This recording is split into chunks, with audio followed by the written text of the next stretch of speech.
They're a part of nature that one can bring inside the house. They are the interim step between the wild animal and culture and civilization. They're such a source for man's imagination. They've inspired music, art, Sculpture, poetry. they've been deified. Cats through art history have always had all sorts of meanings associated with them. Of course, they're beautiful. They're absolutely beautiful to look at. All cats are beautiful. Even ugly cats are beautiful. And goodness knows the cat has been depicted in art as long as we've had art. There are 4,000 years of cats in the Metropolitan Museum of Art. They may be hiding, but they're there.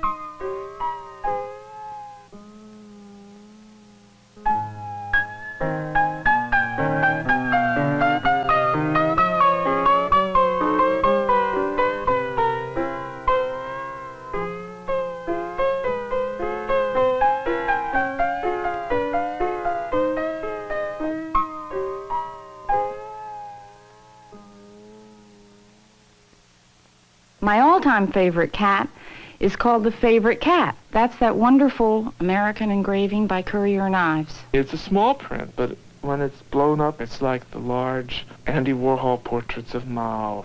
It's sort of a big brother cat. It confronts you. You got to make a decision about it. And he certainly is the favorite cat.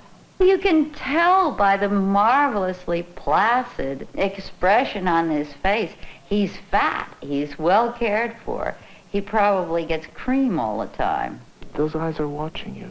I get the feeling like they're little cameras back there, recording everything you do. I think the one thing that I've found with cats, which is why I've not been involved with them, is they do not bend to human will. They absolutely do control their own environment. I mean, a cat takes over a chair, for example, and you move around them to some extent. I mean, the cat likes one end of our sofa. Well, we squeeze to the other end. There's a real problem. There's a real problem. The cat is going to get that chocolate. So he's looking at her and saying, how can you do this to me? I just want a little bit. The little girl has become aware of it. She's enclosing the bowl with one hand and has a fist with a spoon in it in the other hand, just ready to beat off that cat. Well, you know the cat's going to win. This is by an artist, Stylen, who knew cats, who drew them and painted them his entire life. It's real. One hates to admit that something that's only about 10 inches high is boss. I think most cats think they're superior to humans. I'm sure mine think they're smarter than I am, and they probably are, because they always manage to get what they want. I don't all the time get what I want. This cat is a horse of another color. Should this cat get up and walk around, we'd know he'd have to have a swagger stick. I think Steinlen was the one who recognized the absolute linear beauty of a cat. He certainly understood cats. He studied them very closely. There's an affection in the way he did this. The ears, the little feathers of the hair, the nose, the pinkness of it, the paw curl. There's an individuality to this cat. Well, the Steinlen made me think of the way they sprawl, especially when you're going to bed at night and the cats are on your bed. They have a presence that's much larger than their actual size. I mean, their legs go out and they stretch. Sometimes they push you out. My wife has always never minded the cat sprawling, but sometimes I push her, the cat, not my wife.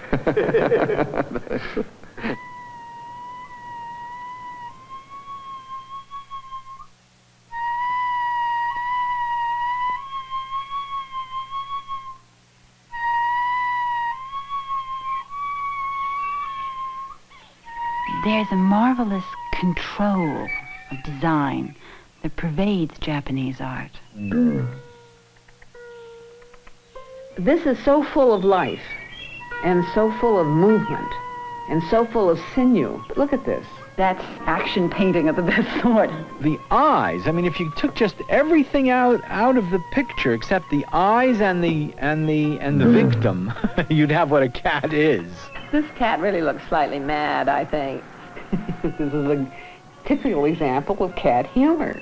Cat sees frog, cat captures frog, cat either kills frog or loses frog. You take your domestic cat out to the country, and all of a sudden it becomes the predator. And it goes into the fields, and you watch your miniature lion or your miniature tiger stalking. And then the silly little thing will come back in with a rabbit and put it at your feet. It's domesticated again. And there is no other animal that I can think of that has that intriguing combination of wildness and domesticity. Maybe that's what's so attractive about them, the ambiguity.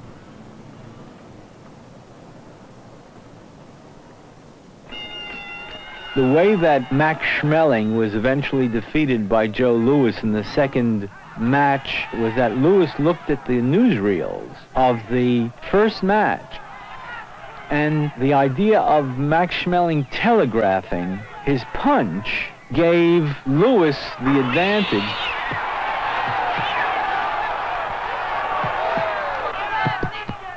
And I think cats are a little dumb in that they telegraph their interest. They'll follow something along very carefully and then pounce. It's a lovely thing to watch a cat spot its victim, sneak up on its victim, and capture it.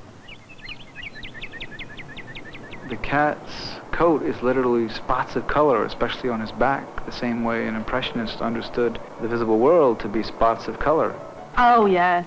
Very typical scene. Renoir, who loved texture, probably loved the texture of the cat's fur, and obviously does in this particular painting. The cat will reach up and nibble off the tips of every single leaf. The woman was a model that Renoir painted often. She actually became Madame Renoir. Every leaf on the lower fringes have been very neatly chopped off. He has very skillfully and beautifully given us the softness, the fluffiness. It's a losing battle. He has given so perfectly the texture of the fur. I've tried lemon. I've tried garlic. It's a cat-like cat. I've tried spanking the cat. It's its own self. I've tried moving the plant. Focused on something. I've tried everything. I think his eyes are closed. Cats should eat plants, but when they're here plants in your living room, it is annoying. But when you let him outside, he'll spend most of the day grazing, like a cow. It seems to me extremely important to have cats on so many Islamic pictures which show saintly personalities, because the Prophet Muhammad was a great cat lover, and there is a famous story that once a cat slept on the Prophet's sleeve and he had to get up for his prayer, and he did not want to disturb the animal, so he took scissors and cut the sleeve so that the cat could go on sleeping. When the Prophet loves something, every Muslim is bound to love the same thing.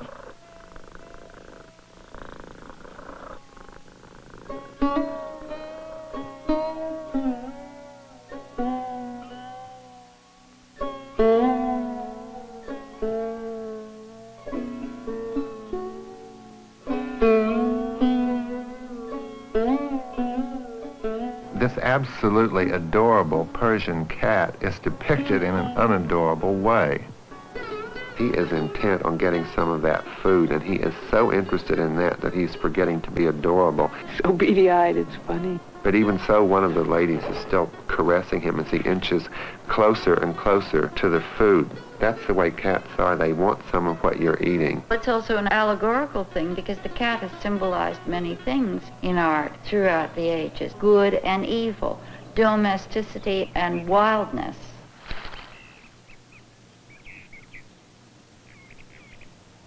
There's a lot more here than simply this particular view of Mount Fuji. The cat just very coolly looks out into the landscape. You can see a towel and a bowl there, and as you look a little more carefully, you can see to the left you have the back of a screen, and on the floor on the green tatami mats just inside the screen you see a piece of paper in which the combs, the ornamental hair pieces that were worn by these women, is kept. She's obviously getting dressed. either in anticipation or after some episode. The cat peering out from the windowsill over the landscape stands for the courtesan, for the geisha herself.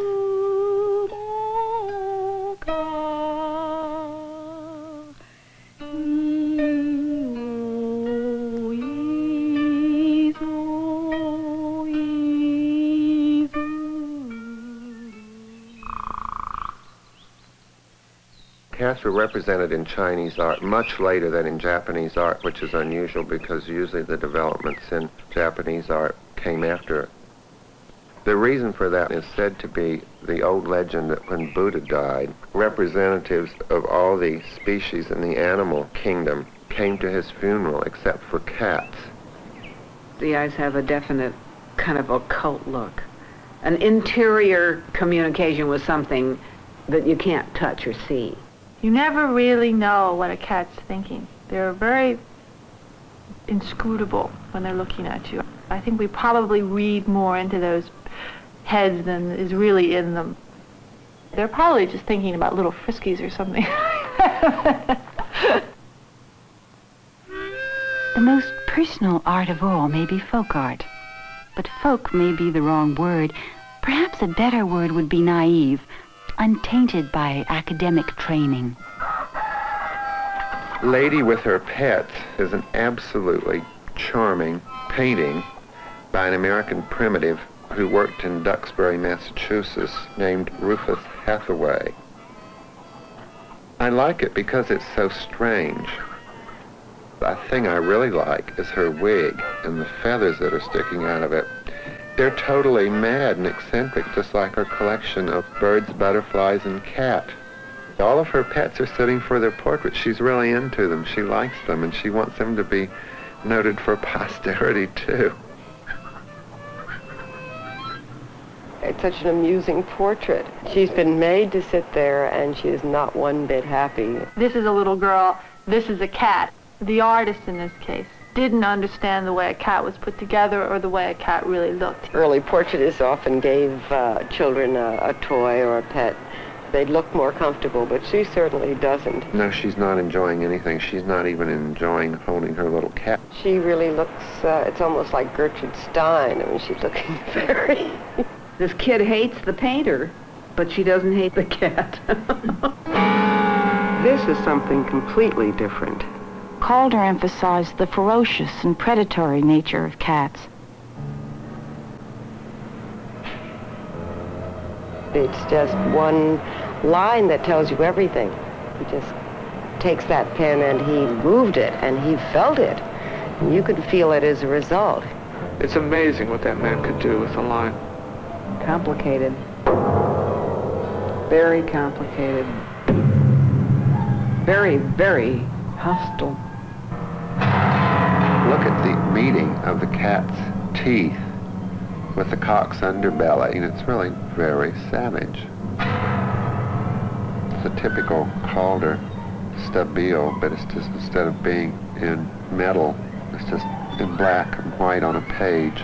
So many of the other paintings and drawings are beautiful, but this really expresses everything about the cat and its victim. I can't imagine anybody looking at this and not really feeling it.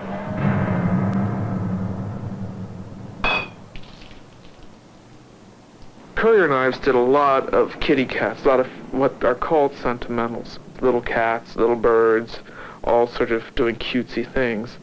Here we have the cat who was the good little house cat who disappeared, went out and did her binge and wasn't watching herself and came home pregnant, and she's bringing all of her cute little kittens, and aren't they sweet? The happy hooker with her wages of sin. And at the same time, if their daughter had done the same thing, I mean, it was just very typical of America in the mid-19th century.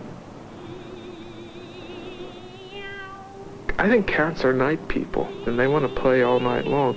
For the last 3 weeks, I've been woken up in the middle of the night by the screams of that little cat. I hear the meow, but I can't even do it right because it's one of the most sick sounds I've ever heard.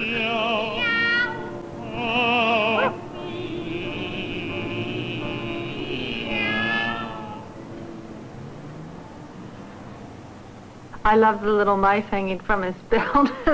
Little meals, little snacks for the future. And are they mouse heads around his neck? Birds' heads? Oh my. Oh, that's clever. I love this Gustave Doré illustration. Now here's a cat that's really drawn as if it's a human, shouting for help for his master who's fallen into the water. To me, the cat is like on an opera stage, and he's singing Di Quella Pira from Verdi's Il Trovatore. I mean, doesn't he seem to be a very operatic cat with an operatic cape, cap, immense plume, fabulous boots? I've always admired cats with their own attributes and not our own imposed upon them. I enjoy cats for themselves. I don't need to make them into something else. I would prefer to see a cat acting like a cat rather than Puss in Boots. Although an exception to that would definitely be the Pink Panther.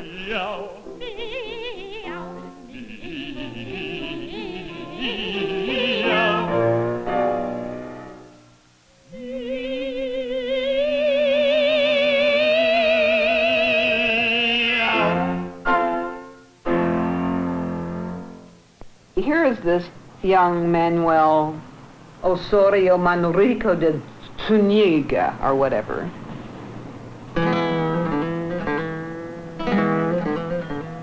And just out of playfulness, Goya has him put a live bird down in front of two absolutely agile, eager cats. 2 cats, 3 cats. Many people don't realize that there's a third cat in that picture.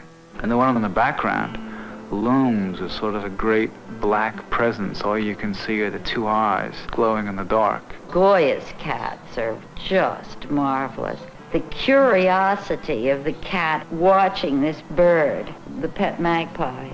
You know perfectly well if the little boy wasn't there, the magpie wouldn't last very long. The little boy is just too perfect to be true, isn't he? But there's about to be an absolute massacre. With his perfect little suit and his little sash. Animals always liven up a picture. The caged child, caged in his clothes, you know. They clearly would like to pounce. They do anything to get a bird. Impending disaster.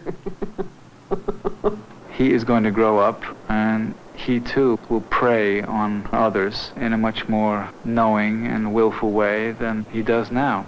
I think Goya understood their beauty, but he also understood their implications. And I think in his painting, he used the 3 cats to imply another layer of meaning to the composition. Everyone is a captive there. The cats haven't pounced, and they don't look like they're about to pounce. The bird on a leash is a captive, and I assume, therefore, that one has to extrapolate that maybe this young nobleman is a captive of the society that he is in. Goya didn't have such a cute version of the world. His whole vision of the world was disaster, wasn't it? These were very difficult and very troubled times in the history of Spain. This child is growing up in the midst of literally warring forces which were going to tear the country apart. There's a dimension to the people that Goya painted. With some characters, it's a sense of sadness. With others, it's a sense of confinement. With others, it's a sense of rebellion.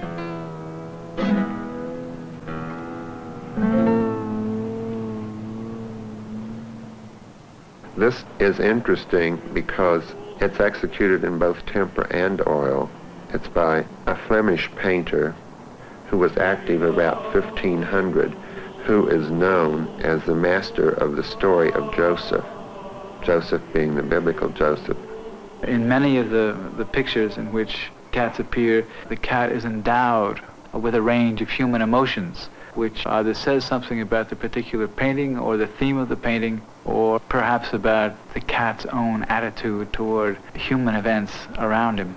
I think it's almost ominous, that furrowed brow, looking outward and slightly askew, not looking you right in the eye. There's a cruelty there, a kind of, I'm going to take what I can get and I don't give a damn about anybody else. Well, he's not very endearing, Dad. He looks more like a monkey. He's a fat, squat little beast. He almost looks like a rat. I suspect that in the 16th century, Cats probably didn't have a terribly happy lot. They probably did have to scavenge for food, and they probably weren't too healthy. The artist probably wasn't approaching the cat from a very positive viewpoint. Oh, the cat was very important in medieval society. They were a means of ridding the cities, particularly, of pests.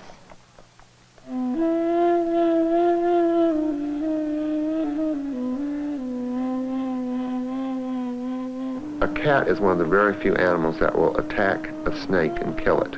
Most animals won't. And, you know, there always have been a lot of snakes in Egypt. There still are. Also, cats were used to guard the grain stores. By being the enemy of such animals as mice and especially reptiles, which have a very negative press as far as Egyptian religion is concerned, the cat therefore moves into the realm of religion. At times in Egyptian history, the cat was a sacred animal. They've been deified. And there were temples to cats, and there were entire cat cemeteries with thousands of mummified cats. This sculpture is probably one of my favorite Metropolitan cats. We make our bronze cat in much the same way that the Egyptians did 3,000 years ago. But essentially, the technological differences are summed up in the heating of the metal. The ancient Egyptians had slaves blowing on blowpipes to heat the charcoal to melt the metal. The metal, of course, melts at the same temperature now as it did then. The Egyptians, I think, really saw the personality of the cat. They did distinguish between the physical cat and the spiritual cat. The statues that we see in museums depicting the cat in a sitting position were not intended as animal sculpture, but as sacred objects to house the bodies of sacred cats. They're coffins in the shape of cat figures. Probably there hasn't been a time since the Egyptians when that beauty has been so exalted. It's the essence of the creature. The line of the nose, the lines of the ears, the eyes. Something that an awful lot of humans have lost, a sense of their own being. I think that sums up everything I want to say about cats. Oh, and one last thing. I find it very easy to worship a cat. They have characteristics that I think should be respected. Economy of motion, cleanliness, pride in physical well-being. We could learn a lot from cats. Meow, meow, meow.